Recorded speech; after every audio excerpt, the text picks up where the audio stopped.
Two brothers built the most efficient restaurant in American history. They invented the entire system, the menu, the kitchen, the process, all of it. And then they sold it for the price of a decent house today.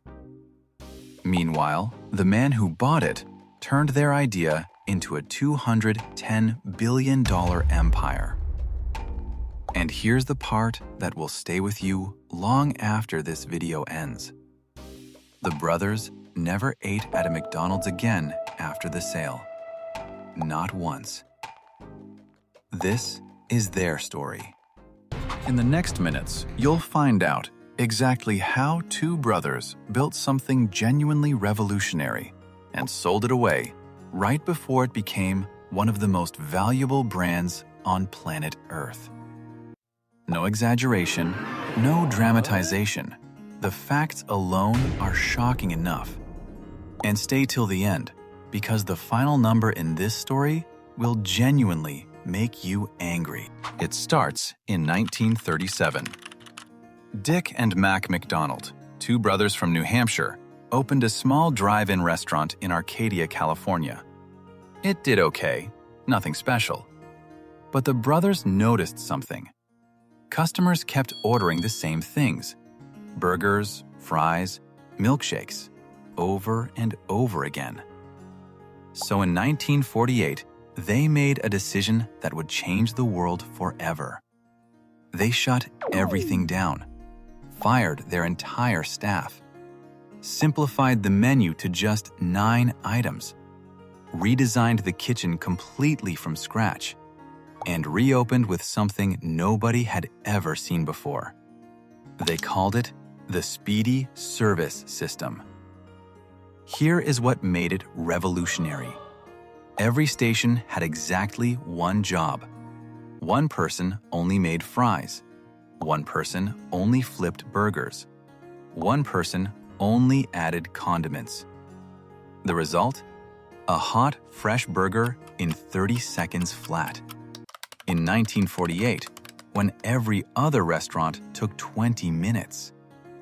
People went crazy for it. And that's exactly when things started to go wrong. Lines stretched around a block. Money was flowing in. The brothers were comfortable, happy. That was their first mistake. Across the country in Illinois, a 52-year-old salesman named Ray Kroc was driving his old Cadillac city to city, selling milkshake mixers out of his trunk. He was tired. He was broke. Arthritis, diabetes, a bad hip. Most men at 52 were thinking about retirement. Ray Kroc had one question he couldn't shake. Why had a small burger restaurant in San Bernardino, California, just ordered 8 of his mixers? Most restaurants ordered 1, maybe 2. 8 meant 40 simultaneous milkshakes. Kroc had to see this for himself, so he drove to California, and what he found stopped him cold. He watched the McDonald brothers' kitchen operate like a perfect machine. Burgers in 30 seconds, every order identical, every customer happy, line never ending. Kroc stood there and thought one single thought. This could be everywhere. The brothers didn't see it that way. They were content, comfortable. They had tried franchising before.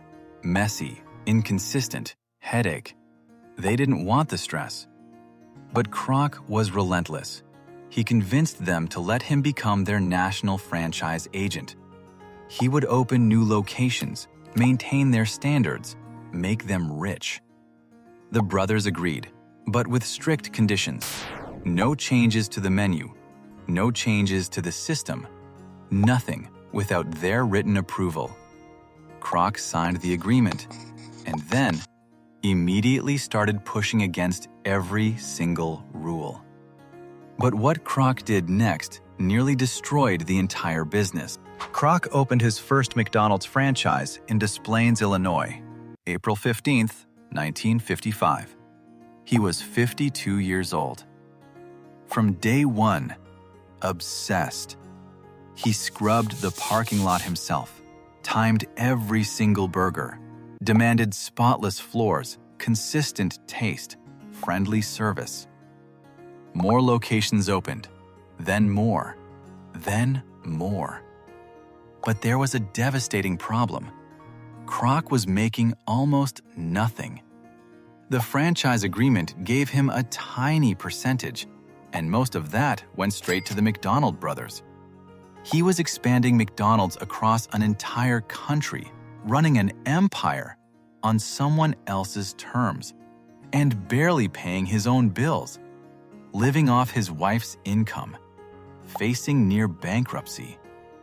And every time he wanted to change anything, the brothers said no. This is where things got ugly. The tension built for years, until Kroc finally sat down with the brothers and asked directly, "What will it take for you to walk away?" The brothers thought about it. They came back with a number: $2.7 million. $1 million each, and $700,000 to cover taxes. Kroc went ballistic, but he had no choice. In 1961, he found the money, paid the brothers $2.7 million, and became the sole owner of McDonald's. He was 59 years old. The brothers walked away and genuinely believed they had made a great deal. What happened next wasn't in the agreement. The moment Kroc owned McDonald's outright, everything changed. He had one idea the brothers had never even considered. McDonald's wasn't a restaurant business. It was a real estate business. Kroc started buying the land beneath each new restaurant, then leasing it back to franchisees. That single decision transformed McDonald's from a fast food chain into a real estate empire disguised as a burger restaurant. The money didn't just flow in, it exploded. By the time Kroc bought out the brothers in 1961, 228 McDonald's locations existed with $37 million in annual sales. 10 years later, over 1,500 locations. Today, 40,000 restaurants, 100 countries, a $210 billion company. And the McDonald brothers? Dick lived until 1998. Mac passed away in 1971. They lived comfortably on their $2.7 million. Now, here is the number I promised you at the start. The one that will make you angry. If the brothers had kept even 1% of McDonald's future profits, they would have received over $180 million. Instead, they got $2.7 million. Imagine building something your entire life, watching someone else become the face of it, and realizing the number you settled for was 1% of what you actually built. Dick McDonald was once asked if he had regrets. He said he had none. But he also admitted that neither he nor his brother ever walked into a McDonald's again after the sale. Not once. You decide what that means. And that's the real story of McDonald's. Two brothers who built something genuinely revolutionary. A 52-year-old broke salesman who saw something in it they couldn't. Here is the question nobody has ever agreed on. Was Ray Kroc a visionary who built what the brothers were too small to see? Or was he a ruthless opportunist who took their life's work and built billions on their name? Maybe he was both. Drop a comment below. Whose side are you on? Team Kroc or Team McDonald Brothers? And subscribe, because next week we're covering a chain so big it had more locations than McDonald's.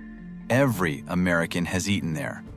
But somewhere along the way, something went terribly wrong. You'll want to see that one. See you then.